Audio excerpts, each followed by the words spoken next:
Buonasera, grazie di essere qui con noi. Sono convinto che questa bellissima serie di immagini un po' inquietanti, insolite, accattivanti, avrà già dato soddisfazione a voi tutti nell'incertezza che magari vi ha portato a queste edizioni di Chiaramente Scienza. Cosa ci aspetta questa sera? I titoli tradizionali di questi incontri sono più legati alla scienza reale, dura, solida, e magari problemi di attualità. Questa sera forse possiamo intendere quel chiaramente scienza in maniera un po' figurata, dove chiaramente sta a indicare usiamo qualche cosa, uno strumento che non sia soltanto la parola, detta o scritta, per raccontare la scienza, per raccontare la storia della natura. E questo strumento è l'immagine. L'immagine che andiamo a cogliere stasera con l'aiuto di due esperti, soprattutto in un periodo molto interessante, sia per il modo con cui ci sono arrivati i documenti da quell'epoca, sia per la molteplicità di valenze che, come sentiremo, le immagini, soprattutto immagini di animali, prendevano in questi testi, in questi bestiari, in questi documenti di un'epoca in cui la stampa non c'è ancora, le immagini spesso vengono riprodotte, ricopiate da un codice a un altro invece di andare a ritrarre l'animale o se fosse la pianta in natura. Si apre tutto un discorso di cui ci racconteranno cose molto interessanti due specialisti. Ho qui davanti a me una copia di un libro dell'uno e dell'altro e userò questi libri per introdurre i due relatori. Questo libro è del professor Francesco Zambon, veneziano, oggi professore di filologia romanza all'Università di Trento, socio di questo istituto, e il libro che in mano del 2001 si intitola L'alfabeto simbolico degli animali. Mostra certamente una sua lunga dimestichezza con i temi di cui si parlerà questa sera. L'altro più recente di Francesco Mezzalira, che è come lui ama definirsi, un naturalista appassionato delle immagini, dell'iconografia, sia essa disegnata o realizzata tramite la fotografia, che ha saputo combinare negli anni questi due interessi, realizzando tra l'altro questo libro che si intitola Le immagini degli animali tra scienza, arte e simbolismo. Ci siamo dunque con le persone giuste a raccontare un tema che sarà certamente affascinante per tutti noi. Il primo dei relatori sarà il professor Zambon, a cui cedo immediatamente la parola. Grazie.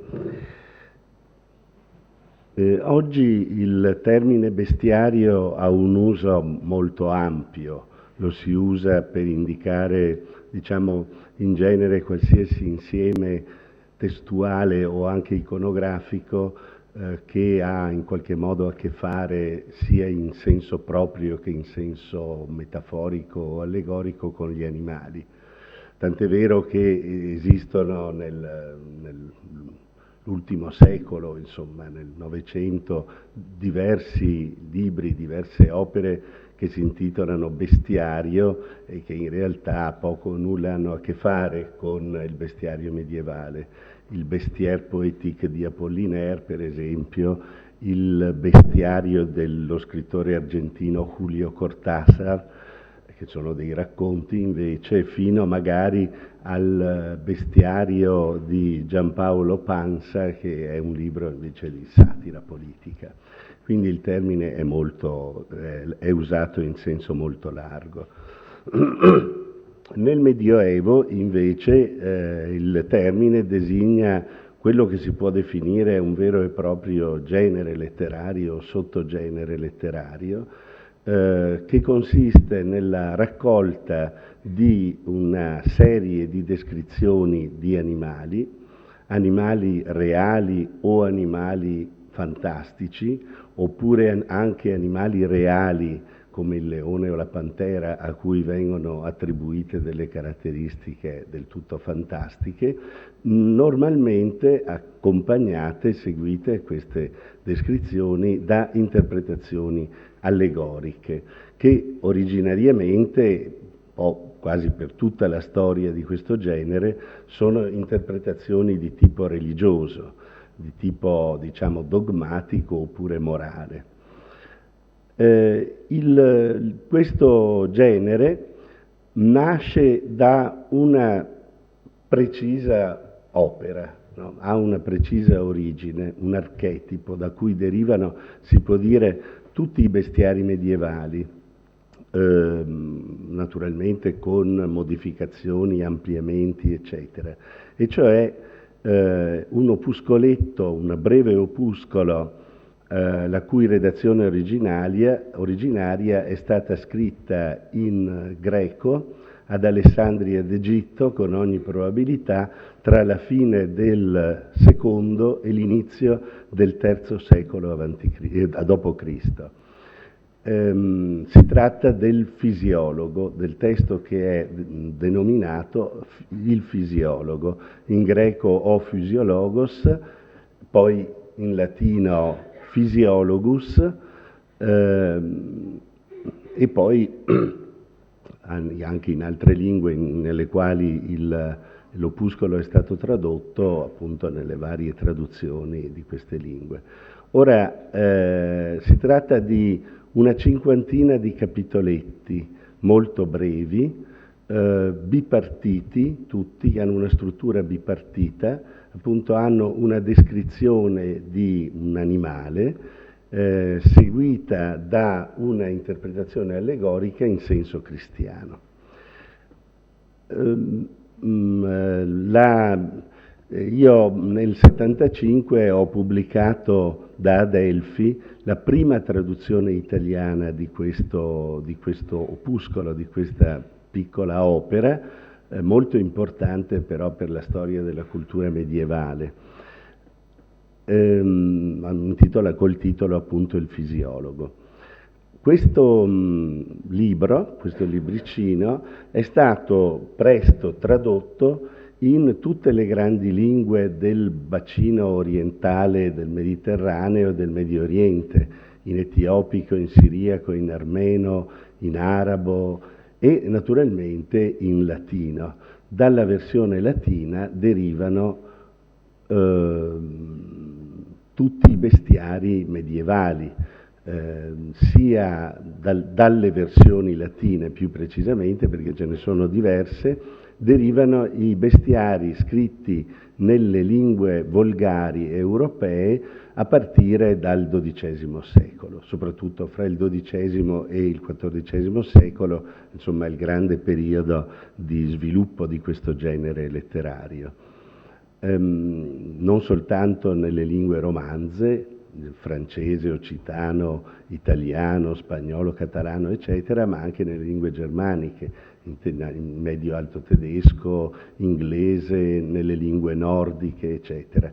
Il testo ebbe una straordinaria diffusione, si può definire un bestseller medievale, con tutte poi le rielaborazioni e gli ampliamenti che ha subito appunto in questo periodo medievale.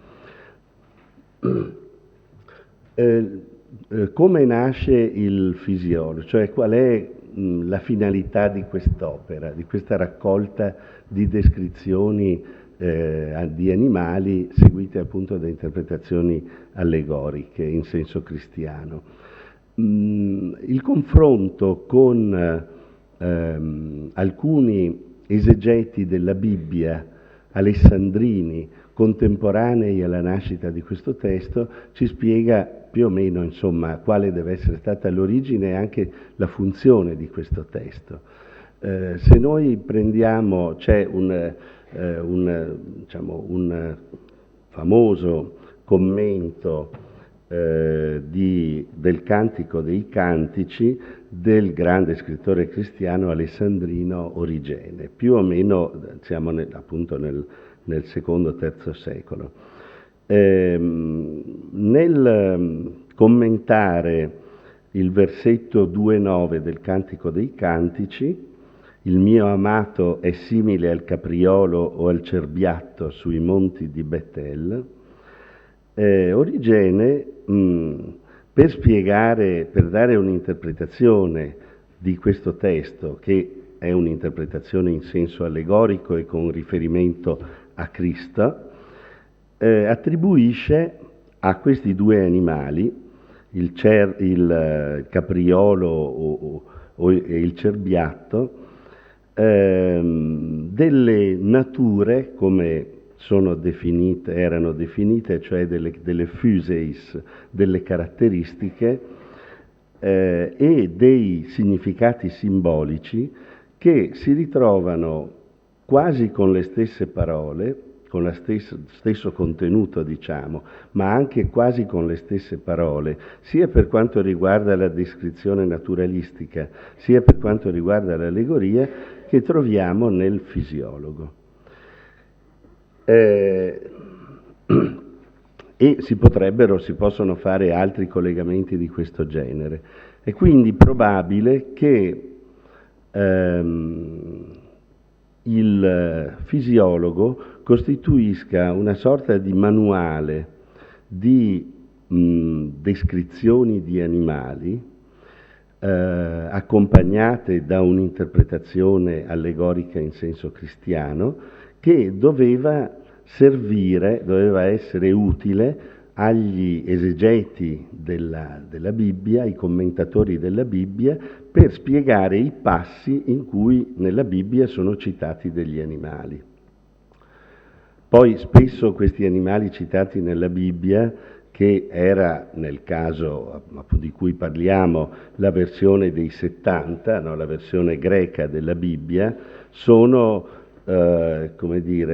identificati in maniera sbagliata, cioè la traduzione, l'identificazione dell'animale citato nella Bibbia non corrisponde all'animale a cui la Bibbia originariamente faceva riferimento. Di qui la nascita di esseri strani, mostruosi, eccetera, che poi hanno avuto tutta una storia nei bestiari medievali e nella simbologia medievale degli animali.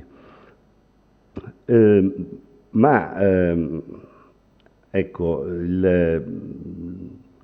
la funzione, diciamo, originaria del bestiario era dunque questo. Non si trattava tanto si è trattato tanto di un tentativo scientifico o pseudoscientifico di descrizione del regno animale, ma di una raccolta di notizie relative agli animali citati nella Bibbia. Queste notizie sono raccolte un po' dappertutto, sono raccolte dai naturalisti antichi come Aristotele o altri, sono raccolte da tradizioni di tipo magico che erano correnti, molto vive nell'Alessandria, nell'Egitto di quell'epoca, dagli stessi geroglifici egiziani, da leggende, come poi farò un esempio, da leggende in alcuni casi provenienti addirittura dall'Oriente, leggende di cui l'Egitto appunto dei primi secoli d.C. fu un ricettacolo molto, vivace, molto ricco.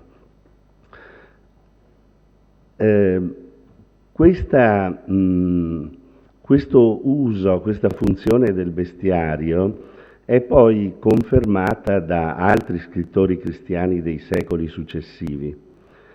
Per esempio, un altro grande scrittore, questo latino, che tutti conoscono, Sant'Agostino, quando si trova di fronte in molti passi dei suoi commenti dei testi biblici a immagini animali, si riferisce anche lui a queste descrizioni che derivavano sia dal Physiologus sia da fonti simili, cioè da altri scrittori cristiani che prima di lui avevano interpretato allegoricamente questi animali. Per esempio, parlando del serpente e dell'aquila, nel suo commento ai Salmi, Sant'Agostino scrive: «Fratelli, siano vere quelle cose che si dicono del serpente e dell'aquila, o siano invece una leggenda degli uomini, anziché la verità, tuttavia nelle scritture c'è sempre la verità, e non è senza motivo che le scritture ci riferiscono tali cose, Mettiamo quindi in pratica ciò che tali immagini significano e non ci affatichiamo a cercare se corrispondono o meno a verità. Ecco, quindi la finalità di quest'opera e anche di tutte quelle che ne derivano non è affatto una finalità scientifica. Diciamo la verità scientifica, perfino nel caso in cui fosse facilmente osservabile, insomma, come nel caso di animali molto comuni, non interessava minimamente. Ciò che interessava era il significato simbolico di queste descrizioni. E in un'altra opera, il De Doctrina Christiana, Sant'Agostino addirittura si può dire che formula una sorta di manifesto, si potrebbe, vero e proprio manifesto del bestiario medievale, invitando le persone di buona volontà che hanno le conoscenze necessarie, dice, a trattare, ripartendoli genere per genere, di tutte le località geografiche, degli animali, delle erbe, degli alberi, delle pietre, dei metalli sconosciuti e di tutte le altre specie e di quelle soltanto che sono menzionate nella scrittura. Quindi qui naturalmente è la teorizzazione non solo dei bestiari, ma anche degli erbari, dei lapidari, di opere che trattino non solo degli animali, ma anche delle pietre, delle piante, eccetera, che sono però menzionate nella scrittura. Lo stesso termine physiologos non ha il senso del termine fisiologo attuale e neppure, diciamo, si riferisce ad una scienza in senso stretto. Il termine physiologos significava nell'Alessandria dei primi secoli d.C., interprete dei segreti della natura, del significato occulto della natura e in questo caso più precisamente del significato cristiano, del significato che un cristiano può attribuire agli elementi naturali. Un altro grande scrittore cristiano alessandrino, cioè Clemente Alessandrino, dice proprio che si tratta di un sapere gnostico, di una rivelazione di una divina rivelazione delle cose sacre. Questo è originariamente la fisiologia. No? La fisiologia della tradizione gnostica, secondo il canone della verità, scrive Clemente Alessandrino, dipende dal discorso sulle origini del mondo, di cui poi salirà alla contemplazione teologica. Quindi si tratta di uno studio della natura in generale e in particolare degli animali, che però ha come finalità la contemplazione teologica, la conoscenza degli insegnamenti teologici. Se poi noi guardiamo lo sviluppo medievale dei bestiari, abbiamo un enorme ampliamento della cinquantina di capitoli del fisiologo originario, sia nel senso del numero, cioè aumenta il numero di capitoli e quindi di animali trattati, sia nel senso dell'ampliamento dei singoli capitoli. Quindi alle brevi descrizioni del fisiologo vengono aggiunte, aggregate via via altre notizie tratte da varie fonti e anche le interpretazioni allegoriche si ampliano, si sviluppano fino a diventare in certi bestiari medievali dei veri e propri sermoni, insomma, dei testi, dei piccoli trattatelli religiosi. E appare qui quello che è un altro grande modello biblico del bestiario, proprio del bestiario non tanto per quanto riguarda le singole descrizioni e interpretazioni di animali, ma del bestiario come opera, diciamo, come genere letterario. Ed è la nominazione degli animali compiuta da Adamo nel paradiso terrestre secondo la descrizione biblica. No? Dio porta davanti ad Adamo tutti gli animali e gli ordina di imporre i nomi a ciascun animale. L'importanza di questa scena, di questo modello, di questo archetipo, la si vede chiaramente in alcuni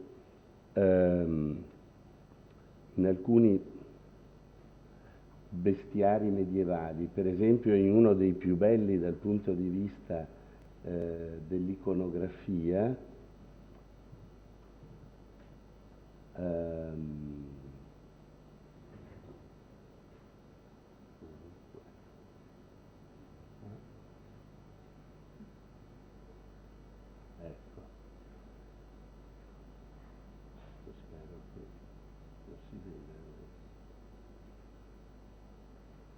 ecco, questa è una delle prime delle miniature, bellissima miniatura di apertura del bestiario di Oxford, che è, diciamo, stretto parente di altri due bestiari fra gli altri.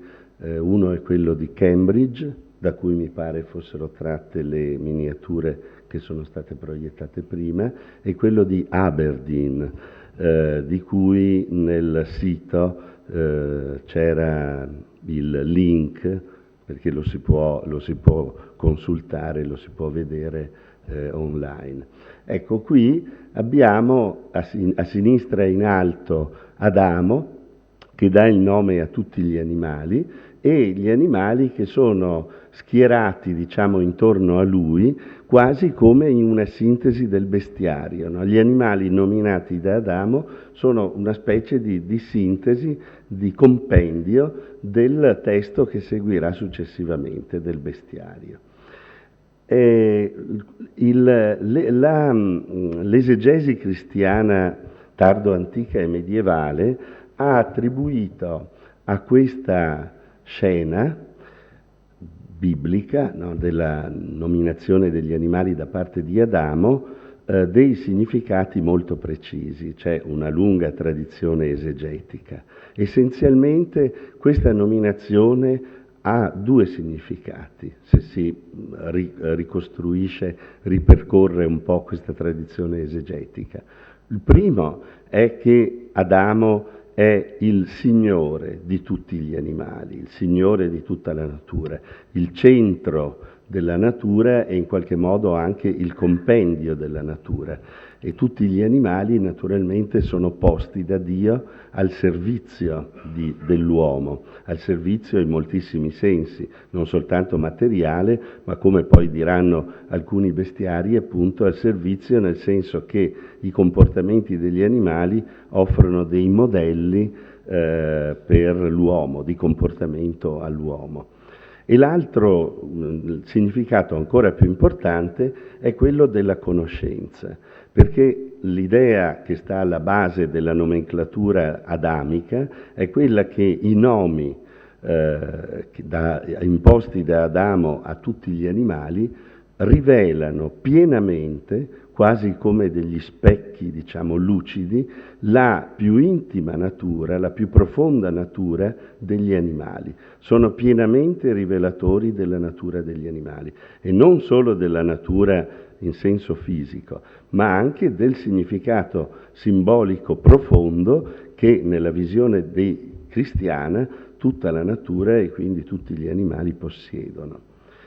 Quindi sono questi due aspetti fondamentali. Ora, questi due aspetti sono alla base proprio della costruzione del genere del bestiario. Il bestiario medievale ha l'ambizione non soltanto di raccogliere, diciamo, alla rinfusa, per così dire, no? Un certo numero di descrizioni di animali e di interpretazioni allegoriche, ma ha l'ambizione di offrire una specie di sintesi totale del mondo animale e in fondo di tutta la natura.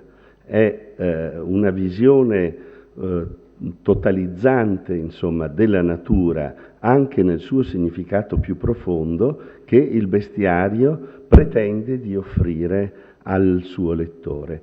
Per cui l'autore, diciamo, di ciascun bestiario si presenta in qualche modo come un nuovo Adamo che dà il nome a tutti gli animali, nel senso che spiega, no, che conosce e spiega al lettore la vera natura e il vero significato allegorico di tutti gli animali. Ecco,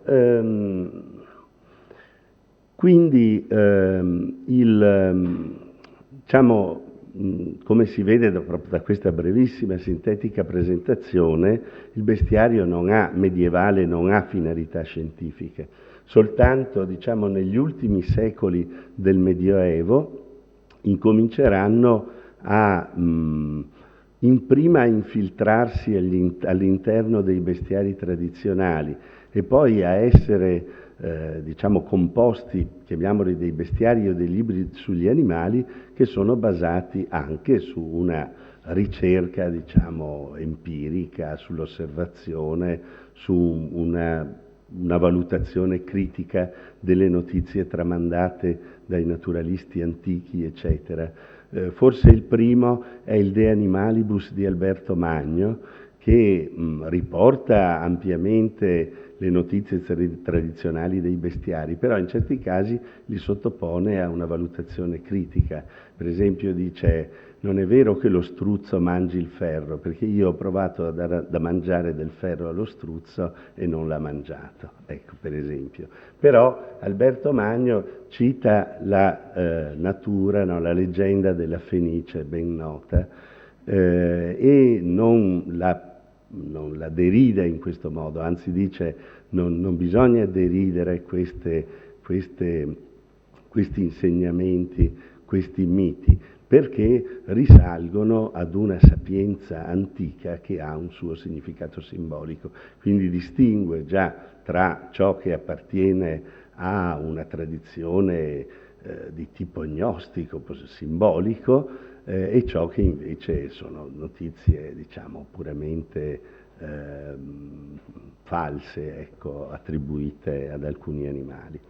E per concludere questa mia esposizione vorrei fare un esempio particolare di uno di questi, per quanto riguarda uno di questi animali, cercando appunto di far vedere come ha origine e anche come si sviluppa e si trasforma una leggenda zoologica nel Medioevo, quello dell'unicorno.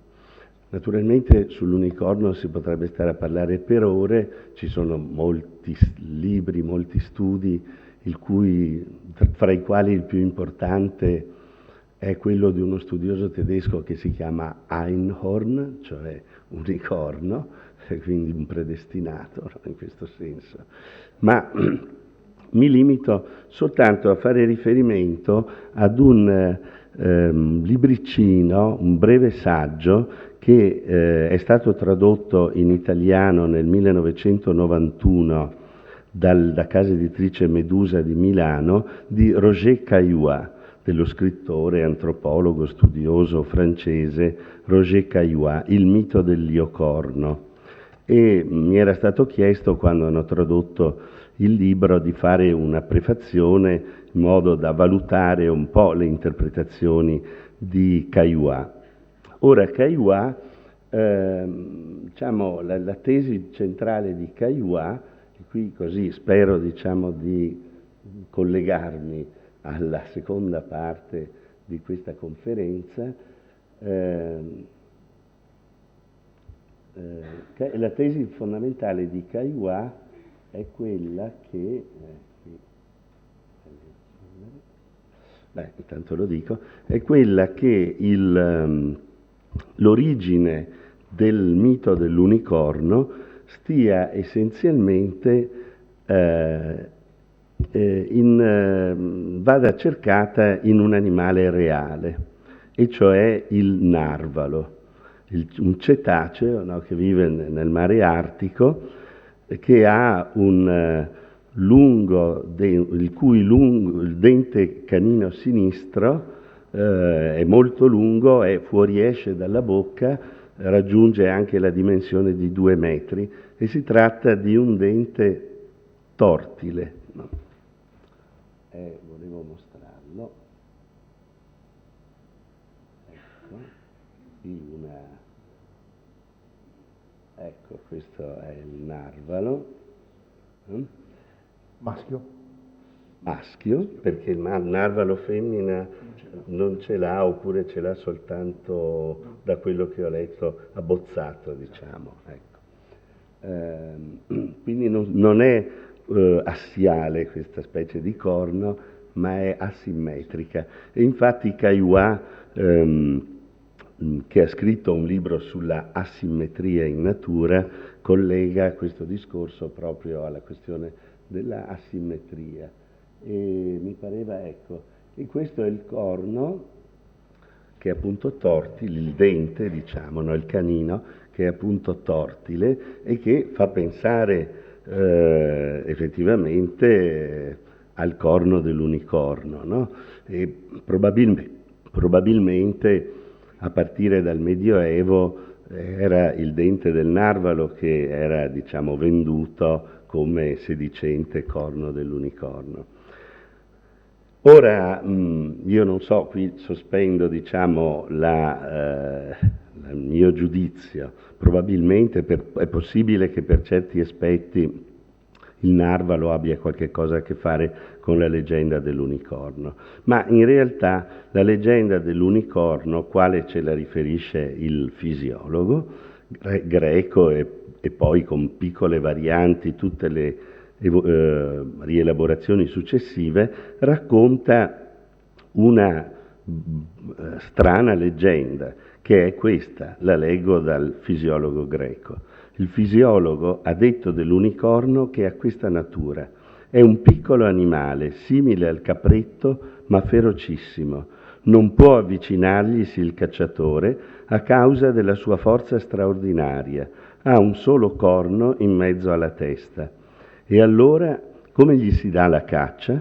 Espongono davanti ad esso una vergine immacolata, e l'animale balza nel seno della Vergine ed essa lo allatta e lo conduce al palazzo del re. E poi c'è l'interpretazione cristiana. L'unicorno, abbastanza sorprendente a prima vista, è un'immagine del Salvatore, cioè di Cristo. Infatti, qui è citato Luca, ha suscitato un corno nella casa di Davide, Padre nostro, ed è divenuto per noi corno di salvezza. Non hanno potuto aver dominio su di lui gli angeli e le potenze, ma ha preso dimora nel ventre della vera e immacolata Vergine Maria, e il Verbo si è fatto carne e ha preso dimora fra di noi. Citazione da... Sì, concludo. Ecco, ora, questa stranissima leggenda in realtà deriva, con ogni probabilità, addirittura da antichissimi racconti orientali. Lo aveva già segnalato Gustav Jung, il grande psicologo ma anche grande conoscitore di simbologia tradizionale, e aveva, ma più recentemente, uno studioso italiano, Marco Restelli, autore di un libro, Il ciclo dell'unicorno, intitolato Il ciclo dell'unicorno, ha approfondito questi rapporti appunto con questi racconti. Soprattutto il poema indiano, il Mahabharata, no, che è scritto tra la fine del IV secolo avanti Cristo e l'inizio del IV dopo Cristo, dove si racconta di un asceta, di una sorta di eremita che ha un'origine animale, peraltro, è un uomo animale, mezzo uomo e animale, vive nella solitudine nella foresta e si chiama Rishyasringa, cioè corno di gazzella o corno di daino, il quale è considerato da un re che vive nelle vicinanze come l'unica persona, diciamo, che ha la capacità di far cessare una gravissima siccità che sta affliggendo il regno. Allora viene inviata da questo eremita, da questo Rishyasringa, una etera, una prostituta, che lo seduce, lo convince a seguirlo fino al palazzo del re e a questo punto, sintetizzando molto in breve il racconto naturalmente, e a questo punto la siccità effettivamente cessa. Poi il re dà come sposa la propria figlia allo stesso Rishyasringa. In un altro testo, che è una grande biografia di Buddha, di poco più o meno contemporanea, il Mahavastu, questo asceta animale si chiama Ekasringa, cioè proprio unicorno. Ekasringa vuol dire unicorno. La storia è la stessa, soltanto l'etera inviata dal re è la figlia stessa del re ed è lei che poi sposerà appunto l'eremita. Non solo, ma questo Ekasringa, unicorno, è diciamo considerato come uno delle incarnazioni anteriori di Buddha stesso, e l'etera che lo seduce come una delle incarnazioni precedenti, la moglie di Buddha. E poi si potrebbe risalire ancora più indietro, perché una storia molto simile, ma adesso non la riassumo, si trova addirittura nel poema sumero del Gilgamesh. Quindi si risale qui veramente ai più antichi testi narrativi dell'umanità. La somiglianza tra questi racconti, il nome stesso, Ekasringa, l'unicorno del protagonista in una delle versioni, e la leggenda originaria dell'unicorno è molto stretta, è molto, diciamo, una somiglianza straordinaria. E diciamo, ricostruendo così l'origine della leggenda, risulta anche meno sorprendente l'associazione dell'unicorno alla figura di Cristo, la simbologia dell'unicorno. Poi naturalmente l'unicorno diventerà tutt'altra cosa. Nel Medioevo la leggenda dell'unicorno è per eccellenza, diciamo, la rappresentazione del rito dell'amore cortese, no? Dell'amante che si inginocchia, che si piega, che si umilia davanti alla donna, si pone al suo servizio, alla donna dominatrice e crudele, che lo porterà naturalmente alla morte d'amore. Ecco, poi un tema potremmo riprendere in discussione, questa pluralità di significati. Grazie. Grazie a Francesco Zabù. Passo la parola a Francesco Mezzalira, che ci porta, come dire, dal testo all'immagine. Cioè, abbiamo visto il substrato, l'origine storica collocata in maniera molto precisa nelle sue complesse radici, e ora vediamo. Buonasera a tutti. Sì, io mi concentrerò sull'aspetto iconografico dei bestiari, e per restringere un po' il campo, che naturalmente è molto vasto, prenderò in considerazione soprattutto le immagini relative ai felini, che sono tra gli animali più interessanti, più curiosi e legati alle leggende più suggestive anche della narrazione dei bestiari. E mi collego anche a quanto già evidenziato dal professor Zambona a proposito dell'importanza della figura di Adamo onomaturgo, l'Adamo che denomina gli animali, le caratteristiche della natura. Questa denominazione che è anche una dominazione, cioè è una presa di possesso in qualche modo sia materiale ma soprattutto intellettuale, culturale. e che poi anche in ambito scientifico diventa un punto nodale della scienza, cioè la nomenclatura zoologica è una tematica fondamentale, perché per descrivere ad esempio le specie è innanzitutto necessario dare un nome alle specie. Quindi in qualche modo i bestiari prefigurano una delle tematiche fondamentali della zoologia, della conoscenza zoologica. Ecco, questo è l'Aberdeen Bestiary che era stato citato in precedenza.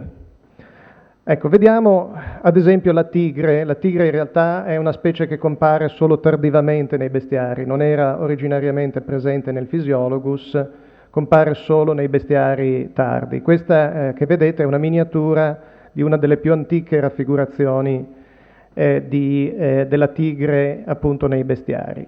È una tigre direi quasi pop, surreale in un certo senso, no? Perché ha una pelliccia con una variegatura assolutamente bizzarra, che ci fa capire una cosa fondamentale, cioè che nel Medioevo in realtà non c'era una conoscenza diretta di questi animali.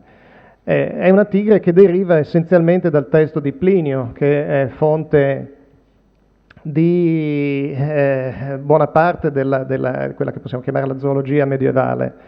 Plinio nella sua storia naturale scrive: la pantera e la tigre, uniche quasi tra le belve, si segnalano per la varietà delle loro macchie. Ecco, quindi sulla base del testo naturalmente il miniaturista ha fatto tutto il possibile per mostrare questa grande varietà delle macchie, no? Ci sono delle strisce, ma ci sono anche delle...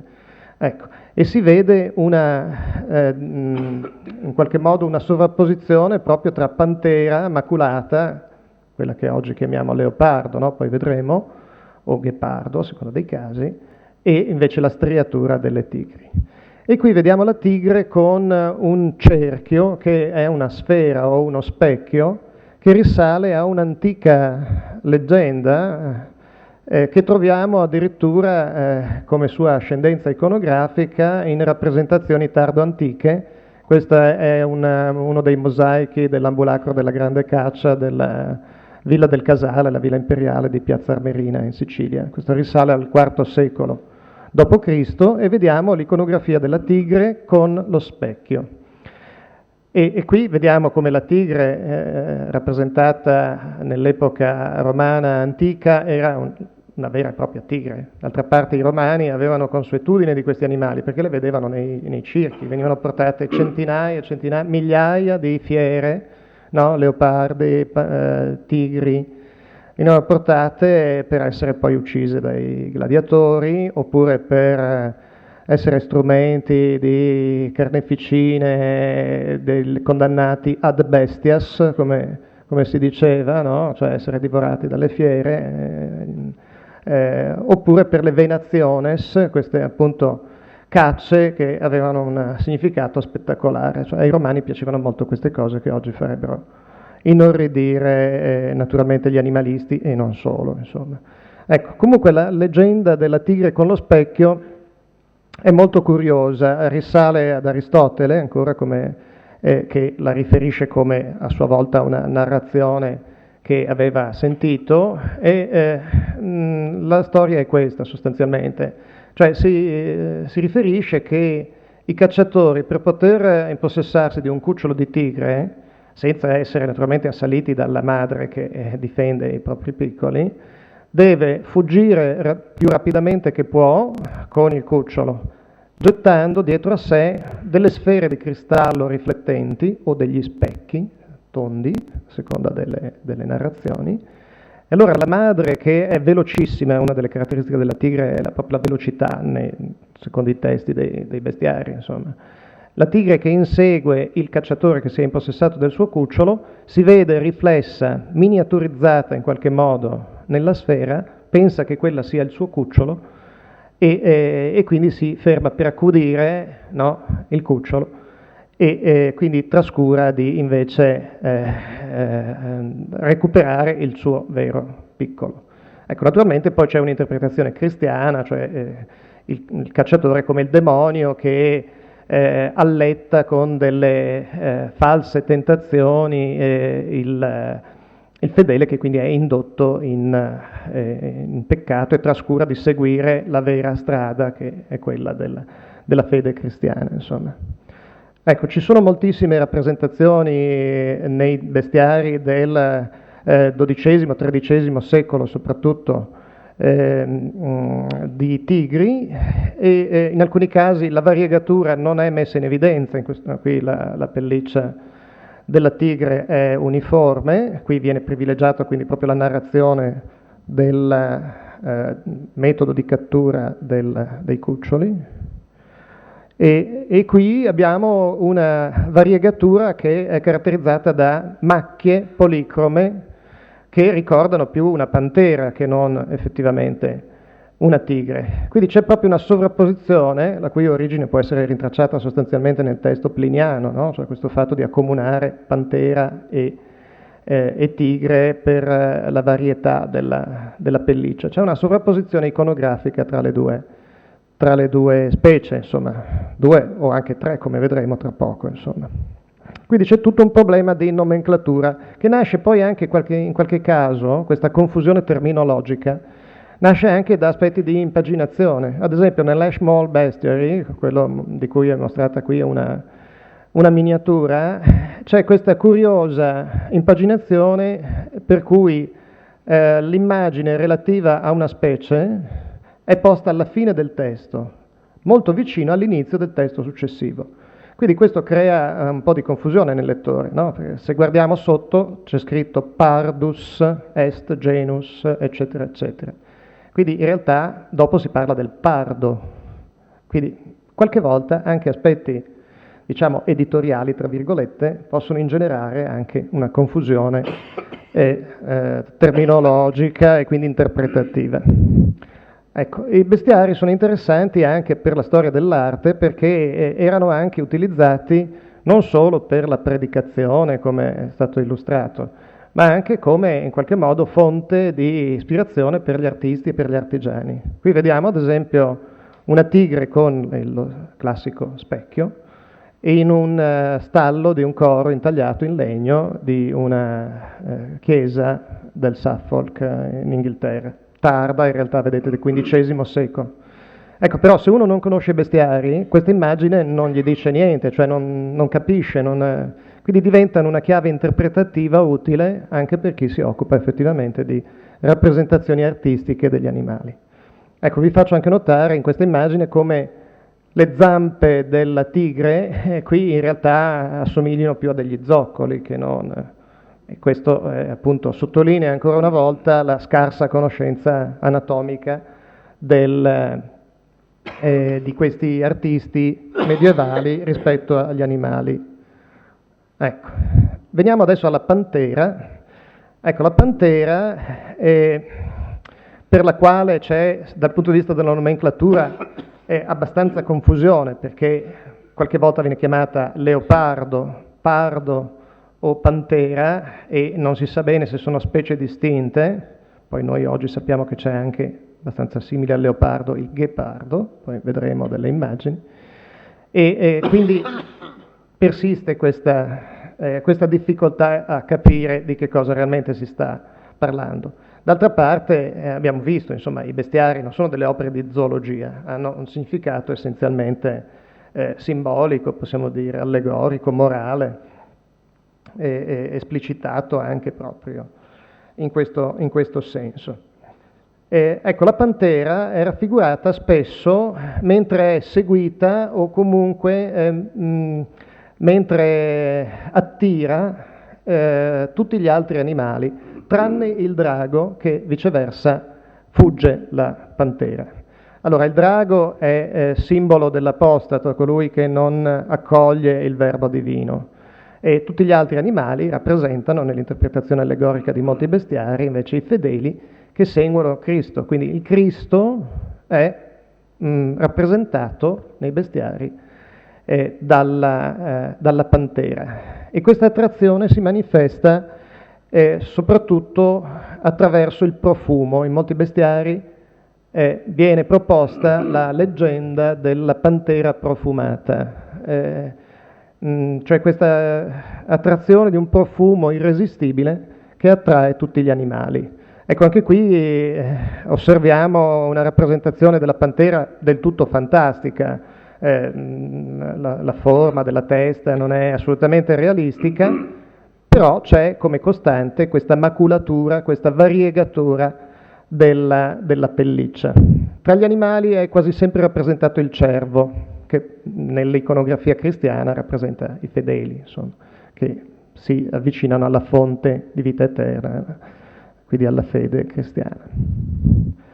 Ecco, anche qui una pantera, notiamo ancora una volta come la variegatura della pelliccia sia estremamente fantasiosa, no? Qui abbiamo una specie di striatura, quindi, e poi gli zoccoli ancora una volta invece che le zampe artigliate dei felini, insomma. E si vede nel disegno questo profumo che promana dalla bocca della pantera.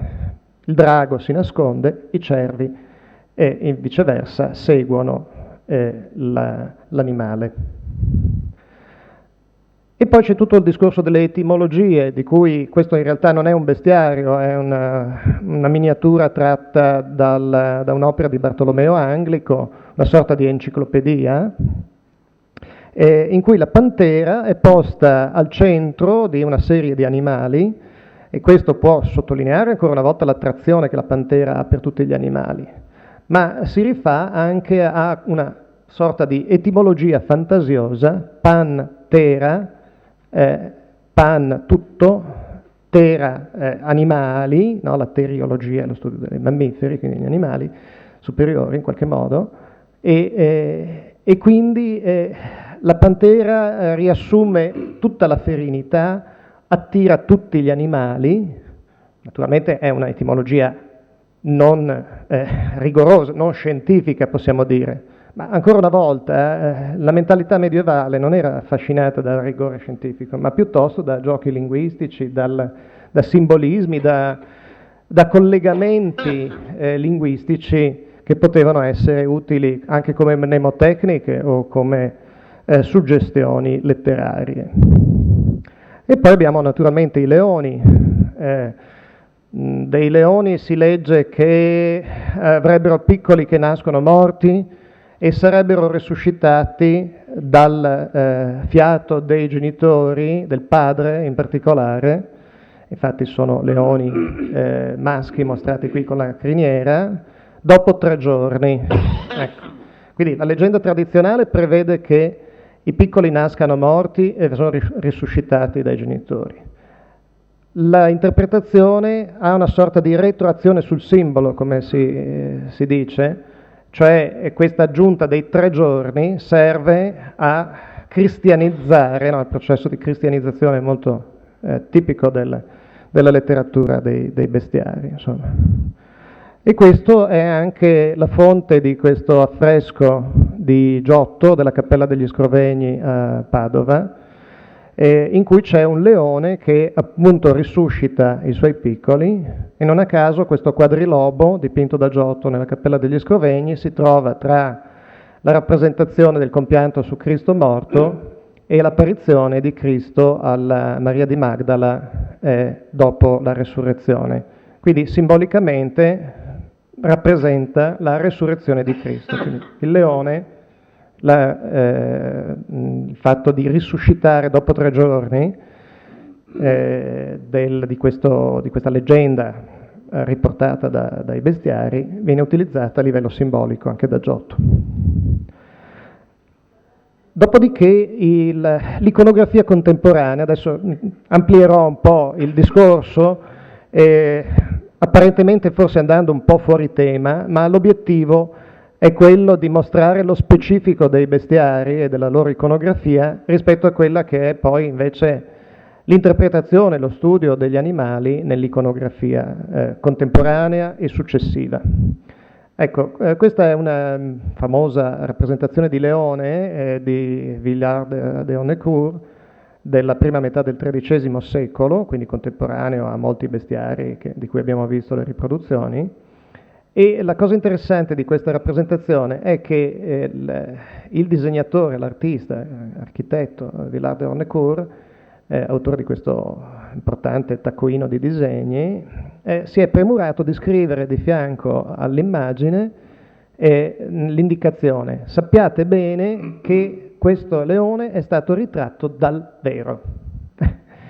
E la cosa è curiosa, ne parla anche Gombrich in un suo saggio, no, il storico dell'arte. La cosa interessante perché ci fa capire una cosa importante, cioè che noi in realtà, la nostra vista non è ingenua, ma è viziata da delle preinterpretazioni, preconcetti, insomma.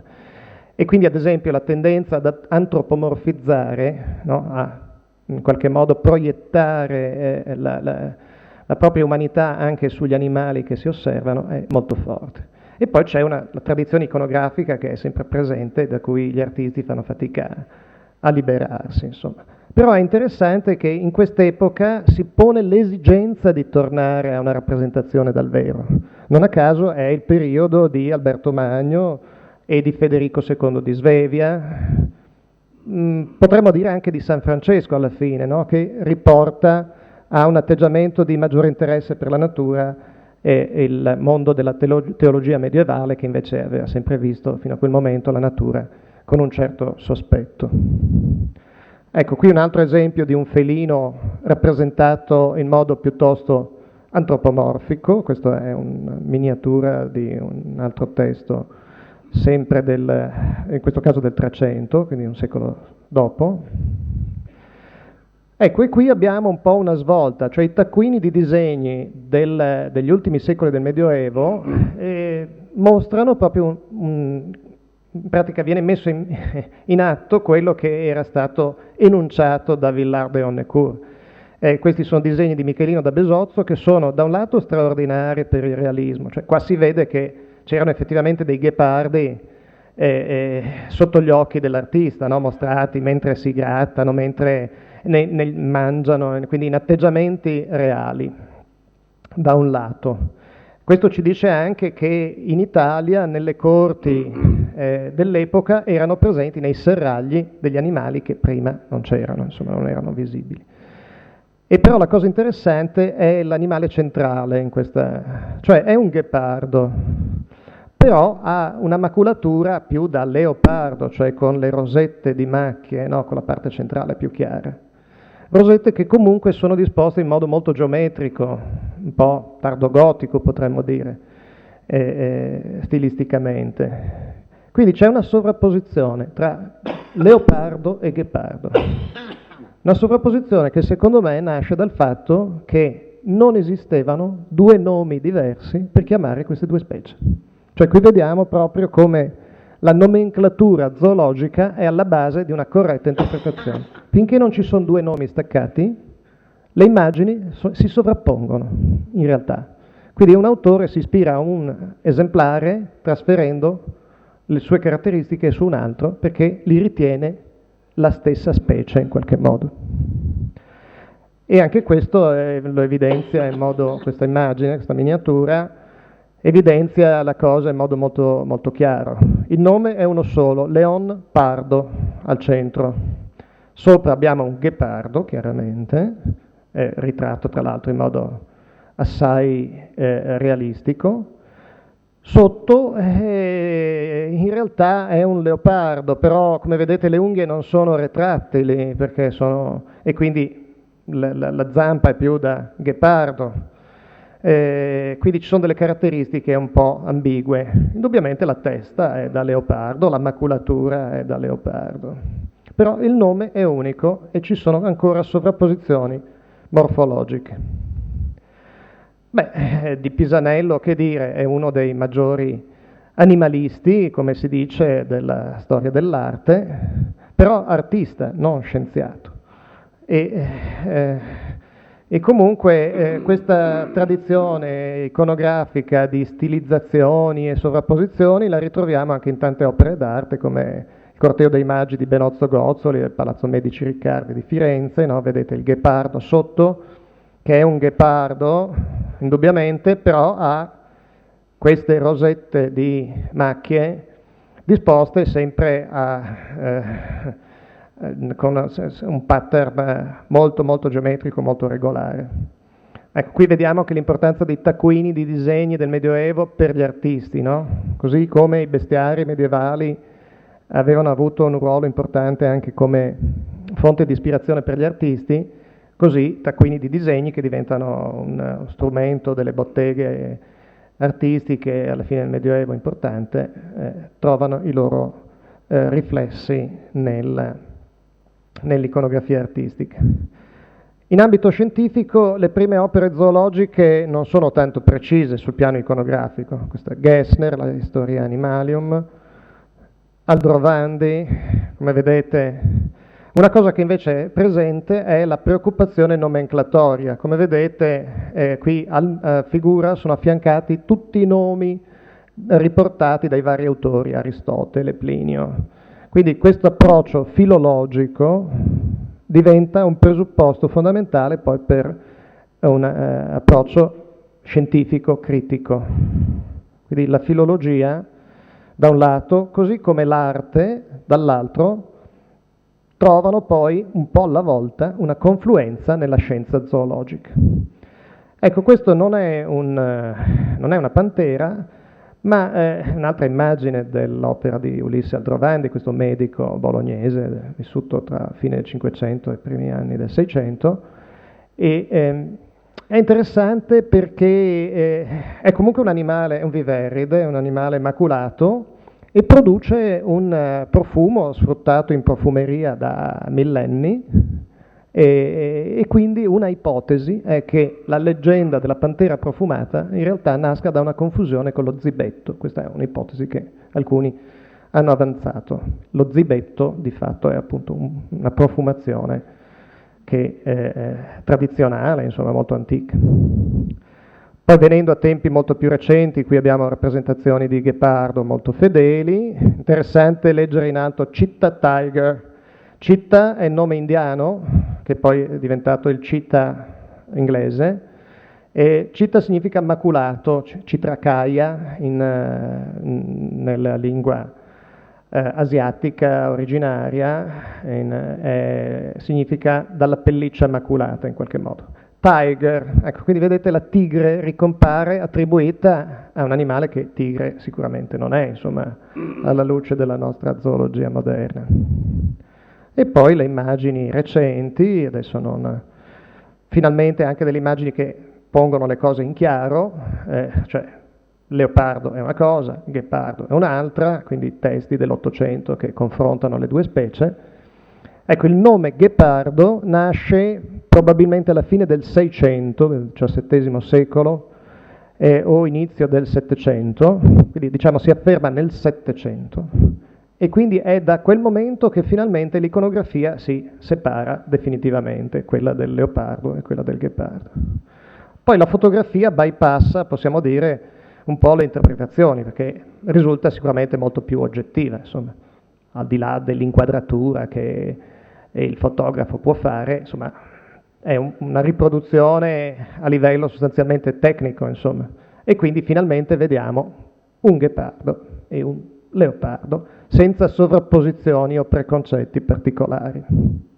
Animali, tra l'altro, splendidi, insomma, quindi l'estetica è comunque garantita.